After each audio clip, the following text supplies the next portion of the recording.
Olá, meu nome é Andreina, sou aluna da Universidade Unicesumar do curso de Teologia e vim conversar um pouquinho com vocês sobre a Reforma Protestante, né? Esse ano a Reforma Protestante completou 507 anos e nós que somos da denominação evangélica, né, protestante, independentemente da denominação, né, mas nós que somos cristãos não católicos, nós professamos a nossa fé e acreditamos em Cristo. Muitas vezes a gente não sabe de onde surgiu essa divisão do cristianismo a partir da Igreja Católica. Eu vou ficar olhando de vez em quando aqui pro lado, porque a minha filhinha tá aqui do lado, mas vindo trazer um contexto histórico, inicialmente, né, depois que o cristianismo ele começou a ganhar espaço após a morte de Jesus, através da missão dos apóstolos, a palavra de Cristo ela foi sendo levada para os continentes, né, tanto o asiático quanto o europeu predominantemente. E acabou que a Igreja Católica se estabeleceu na cidade de Roma, na Itália, né, e depois se torna um país, né, independente, o Vaticano, se torna um estado do lado. Mas, trazendo esse contexto histórico, a igreja, ela começou, a Igreja Católica, né, o cristianismo, ele saiu ganhando as proporções e a igreja, ela começou a crescer de uma forma que ela começou a influenciar os governos, né? Então, na época da Idade Média, a Igreja Católica ela tinha uma participação muito importante, muito influenciada no Estado. Então, a gente trazendo para um contexto de hoje, para auxiliar numa interpretação melhor, no Estado que nós vivemos, né, o Estado brasileiro democrático, né, um país democrático, nosso poder, né, o controle do Estado, ele é de três formas, através do poder legislativo, executivo e do judiciário, né? O poder legislativo é quem faz as leis, o poder executivo é quem administra o Estado, então administra o país, os estados e os municípios, e o poder judiciário é quem tem a competência para processar e julgar aquelas pessoas que estão violando a lei, ok? Então, a gente trazendo para o contexto antigo, para trazer uma melhoria de entendimento para a igreja, naquela época a igreja, o catolicismo, né, ele tinha uma influência muito forte no Estado, né, no poder executivo, ou seja, ele influenciava muito os príncipes e os reis, né? O padre, ele era sempre a figura que trazia alguma conscientização ou trazia alguma influência de alguma forma. E também a igreja começou a exercer o poder de polícia do Estado, né?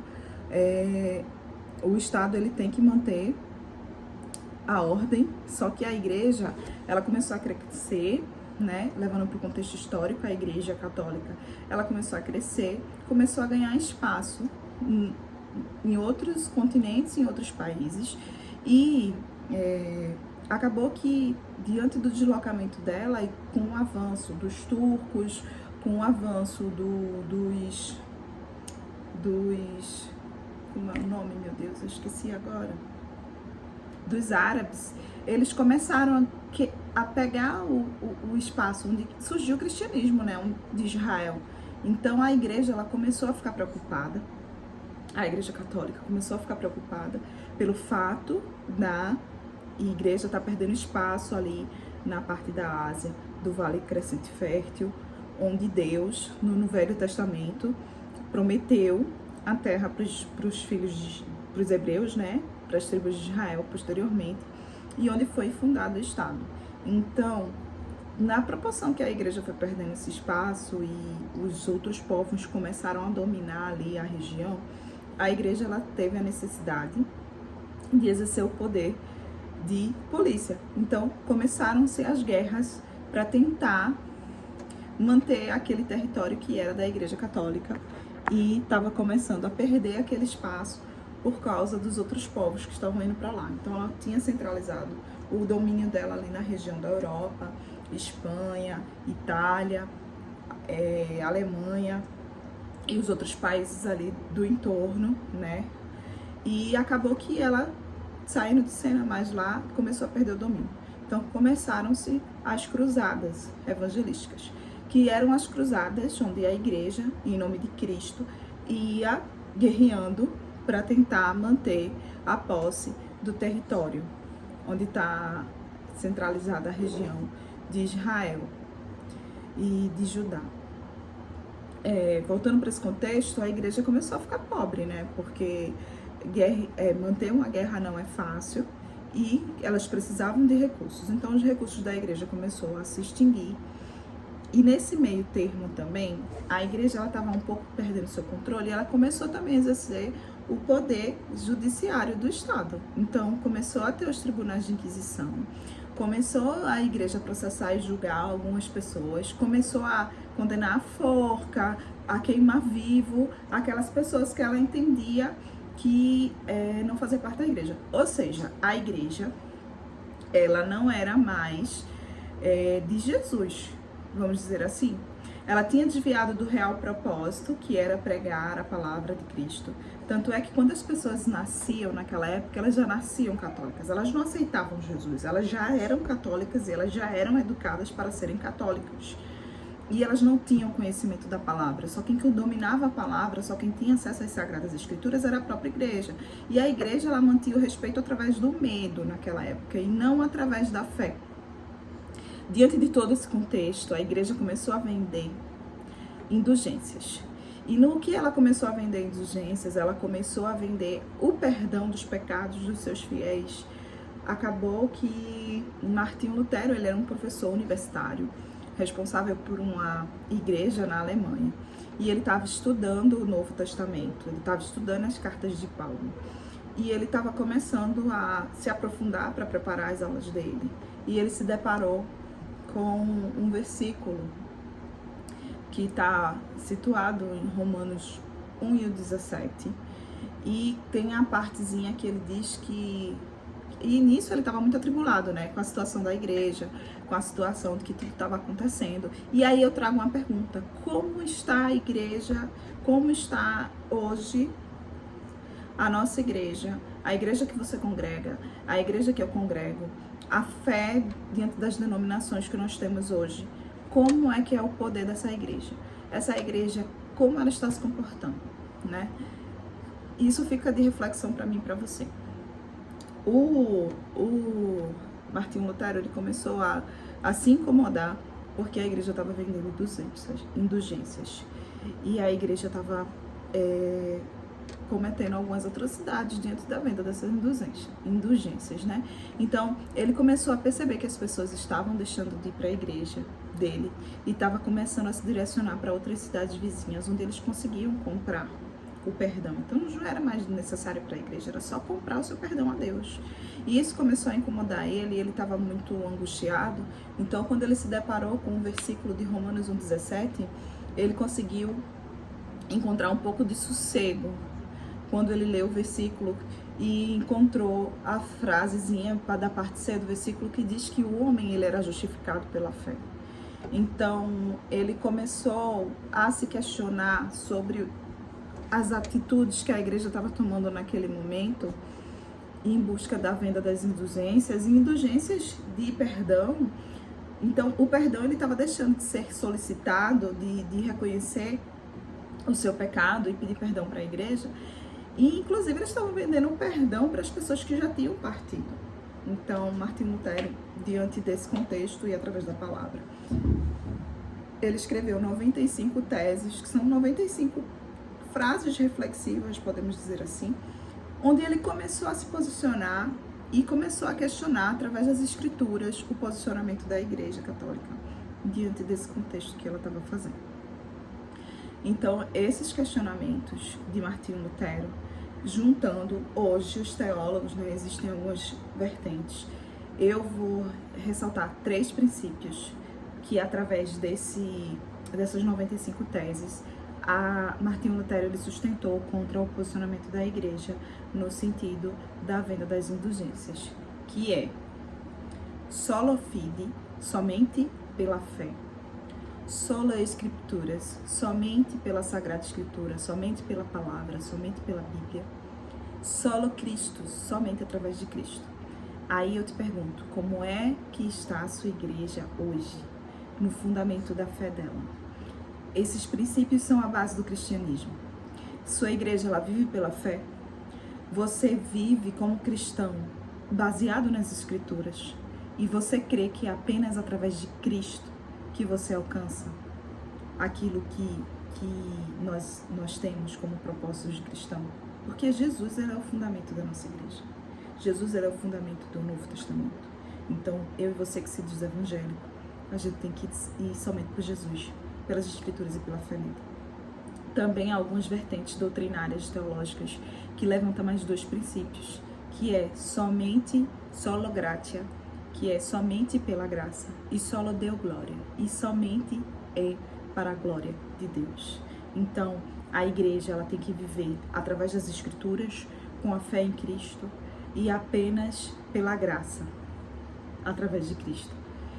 E tudo para a glória de Deus. Então, quando Martinho Lutero ele escreveu essas teses, ele divulgou. Ele escreveu algumas cartas e enviou para algumas pessoas, tanto da igreja, alguns bispos, alguns padres, como alguns príncipes e algumas pessoas. A intenção de Martinho Lutero não era bater contra o sistema da Igreja Católica.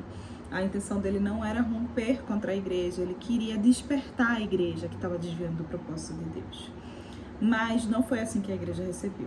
Muitas pessoas refletiram e essas palavras de Martinho Lutero, elas trouxeram dois destinos. Ele teve muitos adeptos e apoiadores, assim como ele também teve muitos perseguidores. Então a igreja chamou Martinho Lutero para conversar e questionar ele sobre esse posicionamento dele, né? E deu a oportunidade dele se retratar. Então, naquele momento que ele foi lá conversar com a igreja, ele pediu um tempo para pensar. E no outro dia ele retornou. Quando ele retornou, ele disse que se a igreja conseguisse convencer ele, através das Escrituras, que ele estava errado, ele se retrataria. Caso negativo, ele não iria se retratar. Então, o que foi que aconteceu? Ele foi excomungado da Igreja Católica, ele foi excluído como um padre da Igreja Católica. E ele é declarado como herege, né? E ele começou a ser perseguido. Ele teve que ser escondido pelos apoiadores políticos dele. Ele casou e ele fundou uma das igrejas que até hoje subsiste do ramo do cristianismo, né? Dos evangélicos, que surgiram através do protestantismo. O que eu posso trazer depois disso? Lutero, ele, pelo entendimento dele, de que somente as Escrituras era um dos pilares do cristianismo, ele percebeu que a igreja, né, os fiéis, os seguidores de Cristo, eles tinham a necessidade de ter acesso à Bíblia. Só que só quem dominava a Bíblia naquela época era a própria igreja. Então, o que foi que ele fez? Ele pegou o Novo Testamento e ele traduziu o Novo Testamento para alemão.